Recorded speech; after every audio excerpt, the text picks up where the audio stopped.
Selamat malam para pecundang yang kalau dengerin musik TikTok langsung nangis di pojokan. Ini adalah lanjutan video sebelumnya. Dia mendapatkan kehidupan baru sambil mengikuti jalan yang sudah pernah dilewati di kehidupan pertamanya. Dan dia pikir di kehidupan yang barunya ini akan sangat membosankan. Tetapi sekarang dia benar-benar menikmatinya. Apalagi teknik pedang Heavenly Demon yang beradaptasi dengan cara baru akan menjadi teknik pedang yang berbeda dari sebelumnya. Atau bisa dibilang teknik pedang Heavenly Demon masih bisa berkembang lebih jauh lagi. Dan saat itu terjadi, dia berharap dunia ini dipenuhi banyak variabel yang tidak dia ketahui, yang memberikan ujian padanya tanpa henti sampai membuatnya ingin mempertaruhkan nyawa. Karena kehidupannya sebagai Roman Dimitri akan dimulai lagi dari bawah dengan dia yang berusaha memanjat puncak tertinggi. BTW gue jadi bertanya-tanya deh, apa dia gak bosan gitu? Di kehidupan pertama dia ingin mendominasi dan di kehidupan keduanya juga sama. Emang psikopat nih orang, gak mau hidup tenang. Tapi ini sih yang bikin komik ini seru. Gue jadi teringat dengan salah satu komik yang genrenya juga sama. Tapi bedanya di kehidupan yang keduanya ini dia memilih untuk menyembunyikan kemampuannya dengan bermalas-malasan. Padahal dia overpower banget. Dan saking malesnya dia, keluarganya sampai kesel, orang-orang terdekatnya kesel, butlernya kesel, maidnya pun sampai kesel. Bahkan gue bacanya juga sampai ikutan kesel. Saking keselnya gue, anjay. Kira-kira kehidupan apa yang akan kalian jalani kalau bereinkarnasi? Tulis di kolom komentar, walaupun akan gue tutup sih komentarnya. Tiba-tiba Chris dan para prajuritnya berlari menghampirinya karena mereka khawatir dengan ledakan dahsyat tadi. Tetapi setelah melihat lubang besar yang ada di hadapan mereka, mereka pun jadi terdiam. Siapapun pasti akan terdiam membeku ketika menemui tembok besar yang sangat sulit untuk mereka lampaui. Dan ketika Roman menyuruh mereka untuk kembali, mereka semua berpikir, aku harus bertambah kuat. Roman pun memberikan nama pedang hasil tempaannya itu Darkness, sebuah pedang luar biasa yang akan membuat lawan-lawannya merasakan kemiskinan. 1 bulan kemudian, Chris pun menghadap kepada tuannya dan memberikan daftar nama-nama petarung yang akan menjadi perwakilan Dimitri. Di sana tertulis Samsul, Sakmad, Sueb, Agus, Mamat, dan Udin. 4 orang lainnya sudah dia tebak, tetapi yang membuat Roman terkejut adalah Mamat dan Udin. Dia tidak menyangka bahwa kedua orang itu akan masuk ke dalam daftarnya. 1 hari sebelum turnamen, para pejuang yang mengikuti kompetisi itu sudah berkumpul di trotoar. Mereka terdiri dari tentara bayaran, satria kerajaan, pendekar pedang, ormas, pemuda Pancasila, dan lain-lain. Kemudian mereka pun mulai membicarakan para prajurit Roman. Dimulai dari Kevin, mereka menganggap bahwa dia adalah seperti iblis. Lalu Volkan dan Puki juga bagi mereka bukan lawan yang mudah. Hanya mereka berempatlah yang menurut mereka harus dihindari dari turnamen ini. Setelah pembagian nasi kotak, daftar kelompok turnamen pendekar pedang pun diumumkan. Dan itu membuat banyak orang senang dan sedih karena hasil pembagiannya. Tak terkecuali Baron Rollo yang merupakan anggota pergosipan Timur Laut. Dia nampak sedih karena dari semua kelompok perwakilannya malah harus melawan Samsul. Viscount Conrad beserta para bangsawan lainnya pun menyemangatinya, yang padahal mereka diam-diam merasa aman.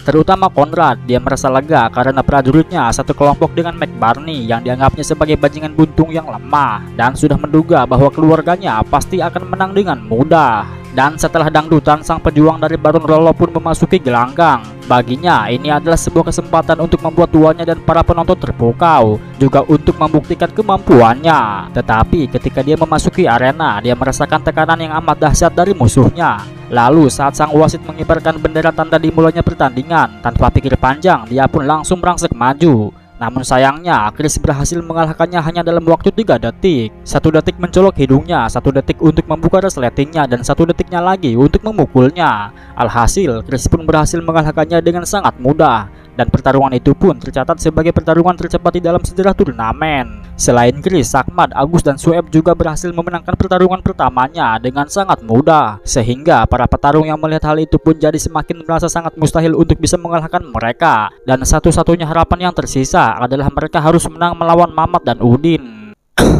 Setelah pengumuman kelompok, para pejuang dan masyarakat setempat nampak terkejut setelah melihat nama Mamat terpampang di dalam daftar turnamen. Mereka ragu dan meremehkan kalau Mamat yang mereka kenal, yang bahkan tidak bisa mengayunkan golok dengan benar, menjadi pejuang mewakili keluarga Dimitri. Karena seperti yang kita tahu bahwa Roman memiliki 6 perwakilan dan mereka memiliki ketenarannya masing-masing. Samsul dan Sakma dijuluki sebagai sang kilat dan sang iblis, dan orang-orang berharap untuk tidak berhadapan dengan mereka. Sedangkan untuk Soeb dan Agus, mereka memiliki tubuh yang besar dan latar belakang sebagai tentara pemuda Pancasila yang hebat, dan itu membuat siapapun yang berhadapan dengan mereka ketakutan. Namun Udin dan Mamat berbeda dari mereka berempat. Udin dijuluki pendekar buntung, dan Mamat yang memang memiliki latar belakang sebagai petani, sederhananya miskin, dijuluki sebagai pendekar pacul. Dan dialah yang paling rendah reputasinya ketimbang yang lainnya. Bahkan para penonton bergosip bahwa dulu dia hampir berak di celana ketika menjalani wajib militer. Dan para pejuang yang satu kelompok dengannya sangat beruntung karena mendapatkan lawan yang mudah. Begitulah anggapan mereka, tanpa tahu bahwa seorang yatim yang mereka kenal sudah berubah menjadi seorang jawara. Di sisi lain, Baron Romero bertanya kepada Roman untuk menentukan sistem kepemimpinan tertinggi di Timur Laut. Apa kita benar-benar harus melakukannya dengan cara mengadakan turnamen seperti ini? Meskipun kita mengadakan turnamen dengan memberikan kesan pertemanan, mustahil PTL atau Pergosipan Timur Laut akan mematuhi kita. Roman mengiyakan, tetapi menurutnya turnamen ini adalah sesuatu yang dibutuhkan. Perserikatan Timur Laut sangat percaya kepada kemampuan mereka dalam melawan keluarga Dimitri dengan kekuatan. Dan bagi mereka, Dimitri adalah tembok besar. Jadi kalau kita membuat mereka menyadari ketidakberdayaan dengan tidak bisa meraih kemenangan dalam turnamen ini, maka kita bisa membuat mereka semua tunduk sekaligus. Dengan begitu, proses kita dalam menyebarkan kekuasaan kita di Timur Laut pun dimulai. Sang wasit memanggil para pejuang ke dalam arena, dan mulut-mulut kotor mereka tak henti-hentinya bersuara. Seorang yatim melawan pendekar pedang, hasilnya sudah bisa ditebak. Katanya, lawan yang akan dihadapi Mamat adalah Supardi, seorang musafir dari keluarga Lawrence. Dia juga merupakan kawan lamanya, dan terakhir kali mereka bertemu yaitu saat Mamat sedang ojek. Supardi sempat meremehkannya dan memberinya saran untuk menyerah daripada harus bertarung dengan sia-sia. Bak petir menyambar di pagi buta. Mamat pun nampak murka dan langsung memasang posisi menyerang. Dia berkata bahwa Mamat yang dia kenal selama ini sudah tiada, dan kalau dia sampai lengah sedikit saja, maka dia tidak akan ragu-ragu untuk menyepongnya. Lantas dia pun merangsek maju, dan serangan cepatnya itu membuat Supardi sangat terkejut. Dia tidak menyangka bahwa pedangnya sangat berat dan tekniknya juga bukan sembarang teknik, bahkan sempurna dan tanpa celah. Di sisi lain, Mamat juga berpikir bahwa selama ini dia sudah memutuskan untuk menjadi orang yang berguna untuk tuannya. Dulu dia sempat kesulitan untuk merasakan dan mengendalikan mana. Dia berbeda dari mereka yang bisa langsung mengeluarkan aura, dan pada akhirnya dia selalu tertinggal sama seperti kura-kura. Tapi sekarang perlahan tapi pasti dia mulai berkembang dan menjadi lebih kuat lagi. Serangannya itu membuat Supardi sangat kewalahan dan memaksanya untuk menggunakan auranya yang padahal tidak ingin dia gunakan untuk melawan Mamat. Lantas dia pun meloncat ke atas, dan Mamat yang melihatnya pun tiba-tiba jadi teringat dengan perkataan Samsul. Kapan hari kau cuman orang lemah yang ingin menyerah ketika melawanku, tapi sekarang kau sudah berubah. Selama beberapa bulan yang lalu kau mengamankan lebih banyak kemenangan dari jumlah orang yang membuatmu menyerah. Dan kalau kau sampai membuang segalanya dengan menyerah tanpa berusaha, maka hidupmu tidak akan berubah. Sontak Mamat pun langsung mengeluarkan auranya dan langsung menghantamkannya ke pedang Supardi. Alhasil Supardi pun terpantal ke belakang, dan ketika dia hendak kembali bangkit, Mamat sudah mengacungkan pedangnya ke lubang hidungnya. Alhasil dia pun kalah dan Mamat keluar sebagai pemenangnya. Para hater yang melihatnya nampak tertegun. Mereka tidak percaya bahwa seorang petani, anak yatim, hitam, dekil bisa mengalahkan seorang musafir, bahkan sampai bisa mengeluarkan aura yang dikatakan butuh bertahun-tahun lamanya hanya untuk bisa merasakan mana. Sorakan kebencian pun seketika berubah menjadi sorakan kekaguman, seolah-olah dia menjadi penyemangat bagi para anak yatim yang masih berpikir bahwa mustahil seorang yatim bisa menggunakan aura. Para bangsawan dan para cendekiawan dari Perserikatan Timur Laut pun nampak panik. Mereka tidak habis pikir bahwa si anak yatim yang mereka anggap lemah itu ternyata sekuat ini. Selanjutnya adalah Sakmat dari kelompok 2. Di sepanjang perjalanan menuju arena, dia bergumam, "Aku lebih lambat dari Samsul 5 detik. Dan kalau ditanya siapa pedang Tuan Roman, maka semua orang pasti akan menjawab Samsul.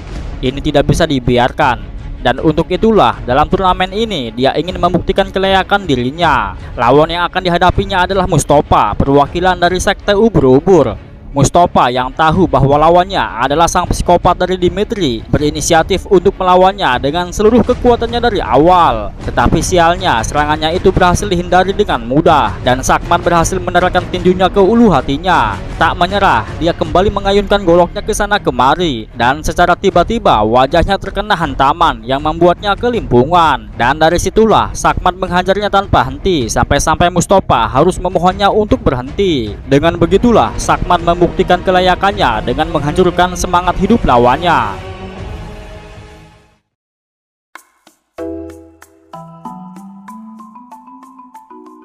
Kemarin gue ke pantai, tapi gue merasa, lah kok sepi. Gue kira mata gue yang buram, tapi ternyata gue nya aja yang gak punya temen. Cuan.